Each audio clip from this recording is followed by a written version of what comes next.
October 15th, 1992, 4:30 p.m. in Hampshire, England, a phone rang. John's voice trembled. "I need to report something," he said. "Something that happened 12 years ago. We were told never to speak of it again." He began a story so strange, so impossible, it became a baffling, unsolved mystery in British history. 3 young men, a foggy road, a village that shouldn't exist, a secret the Royal Navy tried to bury. John was one of the 3 cadets who walked into a village that time forgot. This is the curse of the frozen village. In 1980, John, Michael, and David, students at Royal Naval College, went for a drive. The sky darkened, the air grew colder, and then the fog came, thick, dense, like a wall of white. "We should turn back," Michael said. "Just a little further," John replied. "There's a village up ahead." They came over a hill and saw it. A village, ancient, like something from a history book. Smoke rose from chimneys, candles flickered, but there were no sounds, no voices, no life. "It looks medieval," David whispered. They got out. The fog swelled. The air smelled of wood smoke and something else. They pushed open a long house door. Inside, they saw something that made them freeze. Around the dying fire, people, men, women, children, frozen, not like statues, but caught in a moment. A man with his hand raised, a woman with her mouth open, children huddled, their eyes open, staring at the cadets. "What the hell?" Michael breathed. John reached out. The skin was cold. "They're alive," he whispered, but not moving. Suddenly, the fire flickered. One of the children blinked, just once, then went still again. The cadets ran. They ran through the village. Every building had the same scene. People frozen, staring, watching. Then they saw the oxen, in a pen, several oxen, not frozen, but dead, rotting, the smell unbearable. "Something's wrong," David said. "This is wrong. We need to get out of here." They ran back to the car. John drove as fast as he could through the fog. They didn't stop until the main road. When they looked back, the fog was gone, and so was the village, shaken, confused.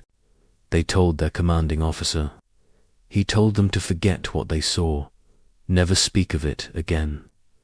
For 12 years, they kept silent, but the memory haunted them. John had nightmares.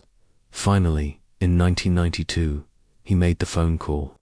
It reached the Royal Navy, and a paranormal investigator named Mark. Mark had heard rumors of a similar incident decades earlier. He began to dig.